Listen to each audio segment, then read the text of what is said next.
అనంత కరుణామయుడు అపార కృపాశీలుడైన అల్లాహ్ పేరుతో. ఆయత్ నంబర్ 17. فلم تقتلوهم ولكن الله قتلهم وما رميت إذ رميت ولكن الله رمى وليبلي المؤمنين منه بلاء حسنا إن الله سميع عليم. ఆయత్ నంబర్ 17. వాళ్లను మీరు చంపలేదు, కానీ అల్లాహ్ వాళ్లను చంపాడు. గుప్పెడు మన్నును నువ్వు విసరలేదు, దాన్ని అల్లాహ్ విసిరాడు.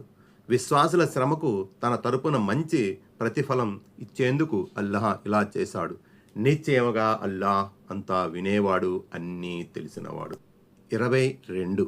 బద్ర్ యుద్ధ వాస్తవాలన్నీ మీ కళ్ళ ముందున్నాయి. ఆ యుద్ధంలో మీకు లభించిన గెలుపు వాస్తవానికి మీ శౌర్యం వల్లనో మీ ప్రజ్ఞా పాఠవాల వలనో కాదు, అడుగునా అల్లాహ్ మీకు తోడ్పాటునందించాడు. అవిశ్వాసులను మట్టి కరిపించామని ముడిసిపడకండి, నిజానికి వారిని మట్టి కరిపించింది మీరు కాదు. అల్లాహ్ తన ప్రణాళికను అనుసరించి ఇదంతా చేశాడు. అల్లాహ్ అండగా నిలవబట్టే మీరు ఒక బలోపేతమైన శక్తిగా రూపొందగలిగారు. 23. బద్ర్ యుద్ధంలో మహాప్రవక్త సల్లల్లాహు అలైహి వసల్లం ఓ పిడికడు ఇసుకను అవిశ్వాస సైనికుల పంక్తులపై వైపుకు విసిరారు. ఆ మట్టిని అల్లాహ్ శత్రు సైనికులందరి కళ్ళలో పడేలా చేశాడు. తద్వారా వారి కళ్ళు మసకబారాయి. ఆ కీలక సమయంలో వారికేమీ పాలుపోలేదు. ఇది కూడా ఆ క్షణంలో దేవుని తరపున ప్రస్ఫుటంగా గావించబడిన ఒక అద్భుతమే. ఈ అద్భుతం ముస్లింల విజయానికి ఎంతగానో దోహదపడింది. ఆ విషయాన్నే అల్లాహ్ ఇక్కడ గుర్తు చేస్తున్నాడు. ఓ ప్రవక్త, మట్టిని విసిరింది నువ్వే, అయినప్పటికీ మేము దాన్ని శత్రువు పాలిట అత్యంత ప్రమాదకరమైనదిగా మార్చాము. మేమే గనక ఈ పని చేసి ఉండకపోతే గుప్పెడు మన్ను అంత పెద్ద శత్రు సమూహాన్ని ఏం చేయగలుగుతుంది? కాబట్టి ఈ విజయం మీలో గర్వానికి చోటివ్వరాదు, మీలో దేవుని పట్ల కృతజ్ఞతా భావం పెంపొందాలి. 23. ఆ సందర్భంగా మీకు అందిన దైవ సహాయం కూడా ముమ్మాటికి దైవానుగ్రహమే. మీరు చేసిన కృషి కన్నా, ప్రదర్శించిన పోరాట పటిమి కన్నా ఎక్కువ ప్రతిఫలాన్ని దేవుడు మీకు ఇవ్వడానికే ఇదంతా జరిగింది. అరబీలో బలావున్ అని వచ్చింది. దీనికి పరీక్ష, అనుగ్రహం అని 2 విభిన్న అర్థాలు ఉన్నాయి. అయితే ఇక్కడ ఇది అనుగ్రహం అనే అర్థంలోనే వాడబడింది. ఆయత్ నంబర్ 18. ذلكم وأن الله موهن كيد الكافرين. ఆయత్ నంబర్ 18. ఒకటైతే ఇది జరిగిపోయింది. రెండవది ఏమిటంటే అల్లాహ్ అవిశ్వాసుల కుయుక్తులను బలహీనపరచదలచాడు. 25. ఇది రెండో ఉద్దేశం. అల్లాహ్ మీ శత్రువుల వెన్ను విరిచి సత్యానికి వ్యతిరేకంగా వారు రచిస్తున్న వ్యూహాలను నీరుగార్చాలని సంకల్పించుకున్నాడు. బద్ర్ యుద్ధం ద్వారా ఈ 2 లక్ష్యాలు నెరవేరాయి. ఆయత్ నంబర్ 19.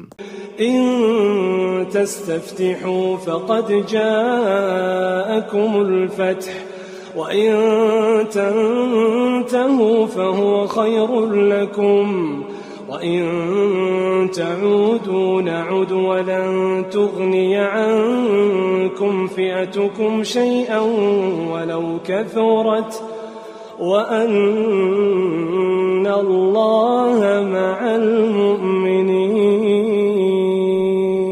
ఆయత్ నంబర్ 19. ఓ సత్య తిరస్కారులారా, మీరు తీర్పును కోరుతున్నట్లయితే ఇదిగో ఆ తీర్పు మీ ముందుకు వచ్చేసింది. ఎకనైనా మీరు మానుకుంటే అది మీకెంతో మంచిది. ఒకవేళ మీరు మళ్ళీ అవే చేష్టలకు పాల్పడితే మేము కూడా అదే విధంగా సమాధానం ఇవ్వవలసి వస్తుంది. మీ జనసమూహం ఎంత అధికంగా ఉన్నప్పటికీ అది మీకే విధంగానూ పనికిరాదు. అల్లాహ్ విశ్వాసులకు తోడుగా ఉన్నాడు. 26. అబూజహల్తో సహా అనేక మంది ఖురైష్ నాయకులు మక్కా నుంచి యుద్ధానికి బయలుదేరేటప్పుడు, ఓ అల్లాహ్, రేపు జరగబోయే యుద్ధంలో మాలో కరుడుగట్టిన అవిధేయులను బంధుత్వ సంబంధాలను తెంచే వారిని నీవు నాశనం చెయ్యి అని ప్రార్థించారు. బంధుత్వ సంబంధాల విచ్ఛిన్నానికి పాల్పడేది ముస్లింలేనని వారు అనుకునేవారు. అందుకే వారు ఈ విధంగా ప్రార్థన చేశారు. ఈ విధంగా చెప్పాలంటే అల్లా వారు కోరుకున్న దానినే వారికిచ్చాడు. కరుడుగట్టిన అవిధేయు సంబంధాలను చెడగొట్టిన కఠినాత్ములు యుద్ధంలో కుప్పకూలిపోయారు. ఆ విషయాన్నే అల్లా ఈ ఆయతులో అవిశ్వాసులకు జ్ఞాపకం చేస్తూ, ఏ సత్యాసత్యాల ధర్మాధర్మాల తీర్పు జరగాలని మీరు కోరుకున్నారో అది జరిగిపోయింది. కాబట్టి ఎకనైనా మీరు మీ తిరస్కార వైఖరిని విడనాడినట్లయితే అది మీ పాలిట శ్రేయస్కరం అవుతుంది. ఒకవేళ మరోసారి కయ్యానికి కాలు దువ్వారంటే మళ్ళీ మేము ముస్లింలకే సాయపడతాం.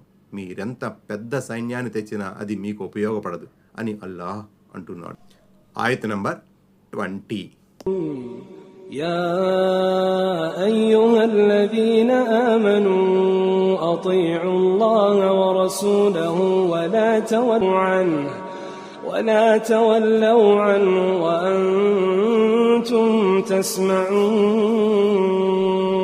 ఆయత్ నంబర్ 20. ఓ విశ్వాసులారా, అల్లాహకు ఆయన ప్రవక్తకు విధేయులై ఉండండి. అంతా వింటూనే అతని అవిధేయత పట్ల విముఖులు కాకండి.